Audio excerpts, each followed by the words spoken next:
오늘 주제가 하늘, 생명수 하늘, 새 언약 말씀 하늘, 생명수 샘강 이렇게 주제를 주셨고, 그리고 이제 성을 볼 때 성 밖에 있어요. 이방인들이 있는. 그리고 성 안이 있고, 성 안에 들어가면 지성소가 있어요. 지성소 안으로 들어가면 성 보좌가, 하나님이 계신 보좌가 있겠죠. 그래서 그 보좌에 앉으신 이, 오늘 계시록 4장을 전체를 보면서 이 보좌하고 연결되어진 것을 그러니까 주시는 대로 증거하겠습니다. 에스겔 1장 10장을 보면 1장 25절에 이렇게 말씀하고 계십니다. 에스겔 1장 25절을 보겠습니다. 그 머리 위에 궁창에서부터 음성이 나고 생물이 설 때에 날개가 들이우더라. 그 머리 위에 있는 궁창 위에 보좌의 형상이 있는데 그 모양이 남보석 같고 그 보좌의 형상 위에 한 형상이 있어 사람의 모양 같더라. 네.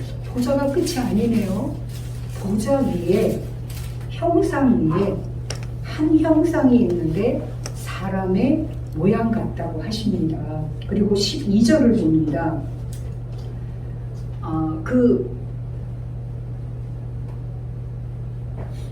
그러니까 네 생물이 있는데 하나는 송아지, 하나는 사자, 그리고 얼굴이 사람 같다고 하시네요. 그리고 날아가는 독수리래요.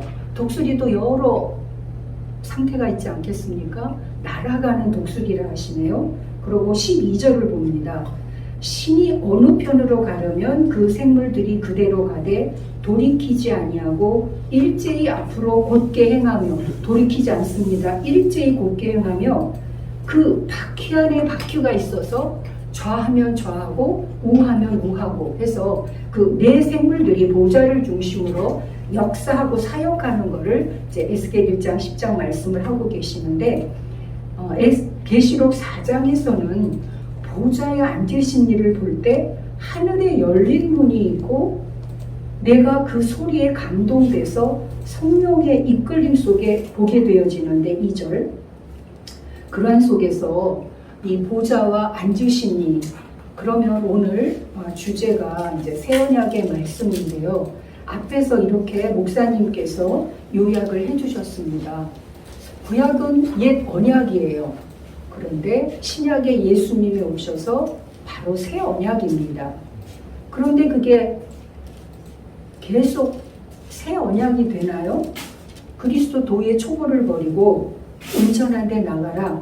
보혜사질 성령이 임하면 그게 바로 새 언약이 되어집니다. 그러면 아까 예수님이 오신 거는 옛 언약으로 바뀌어버려요. 그 다음에 보혜사 진리 성령 임한 것이 온전히 계속되는 새 언약인가요?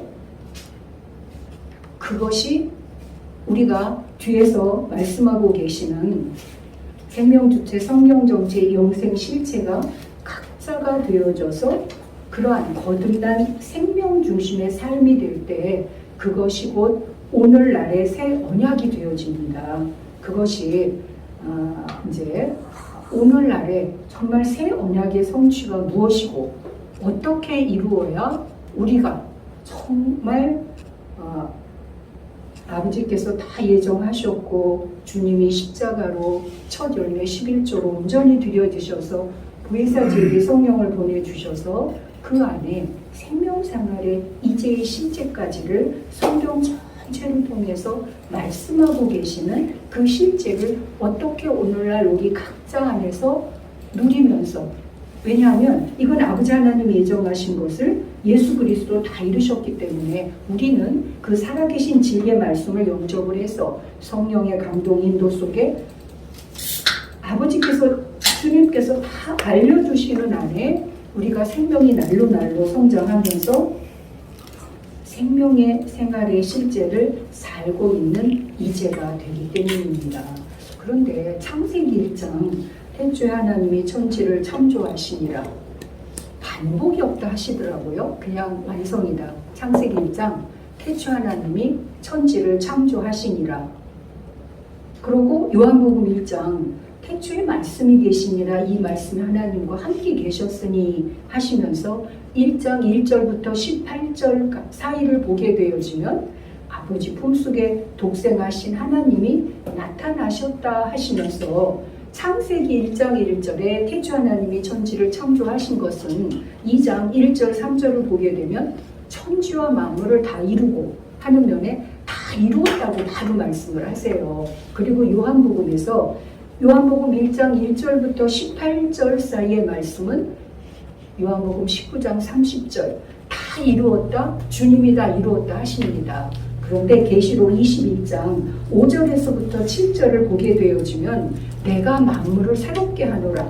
그리고 이루었다. 거기서 이루었다 하십니다. 그런 속에 창세기 1장 1절에 태초 하나님이 천지를 창조하시니라. 그러면 천지가 창조되고 그 안에 하나님의 모양과 형상대로 지음을 받은 사람이 있고 그 사람이 각자의 일반 계시를 통해서 과학과 철학과 신학과 모든 것을 다 하나님의 축복 안에서 누려진 속에 삶을 살고 있습니다. 오늘날. 그런데 거기는 하나님의 뜻을 이룰 수도 없고 영생은 아닙니다. 그런데 모든 생명들은 그렇게 한백년으로 살다가 가는 것입니다. 그런데 요한복음은 아버지와 아들을 말씀을 하세요. 창세기 1장하고. 그런데 이 한백년의 생명으로 당연히 단생으로 돌아갈 수밖에 없는 그 안에서 순간 계시를 받고 순간 깨닫고 순간 어떤 인식 속에서 분명히 죽는데 죽지 않는 존재들을 안에서 발견하십니다. 그런데 그것이 혼일 수도 있고 영일 수도 있고 또 그 안에서 주체로서 이루어간다고 하시는 속에 정말 깊게 살펴보아야 됩니다. 그런데 그거는 언제나 기준이 예수 그리스도께서 단번에 다 이루신 십자가가 기본이 되어야 되고 부활의 첫 열매로 드려지신 부활의 실제가 그러니까 그 안에서는 자기 주장이 없으시죠. 왜냐? 아버지께로부터 받은 거 다 드렸기 때문에 언제나 그 뜻에 절대 순종하십니다. 그리고 보혜사 진리 성령을 각자 안에 에피로 N으로 임재해서 살아 역사하시는 성령의 역사는 정말 그 받은 분들의 체험된 신앙의 삶을 보면 한백년의 그 단생 안에서 되어지는 어떤 철학적인 과학적인 도저히 그분들을 왜냐? 안에서 하나님의 영이 역사하시기 때문에 이겨낼 수가 없습니다. 그런 속에서 그렇다면 계시록 21장에 만물을 새롭게 하노라. 정말 깊게 봐야 하지 않을까요? 어떤 만물일까요? 어떤 만물을 새롭게 주님이 하실까요? 그러면 우리 안에 이미 천지 창조된 만물이 분명히 안에 다 살아있습니까? 주님이 다 이루었다 하신 그 영의 실제가 한 분 한 분 안에 살아있습니까? 그러면 계시록에서 내가 새롭게 한다는 그 새롭게 하는 것을 지금 에스겔 1장 10장 또 계시록 4장에 보좌에 앉으신 이의 그 실제 안에서 우리가 어떠한 거듭난 우리들의 실제가 그 보좌에 계신 분을 만나고 그의 인도 속에서 거듭난 우리의 삶을 살아갈 때 계시록 21장에 내가 다 이루었다, 만물을 새롭게 한다 하는 그에 동참하면서 거듭난 우리의 삶이 십제가 되어지는가 하는 것을 새 언약의 이제의 말씀을 정말 깊게 성취해서 그러한 성경 안에 감추어진 말씀들이 하나하나 밝혀지고 그러한 삶의 실제가 서로 사람의 이제가 되어지면서 그러한 것을 정말 구체화하고 실제화해야 되지 않는가 하는 안에서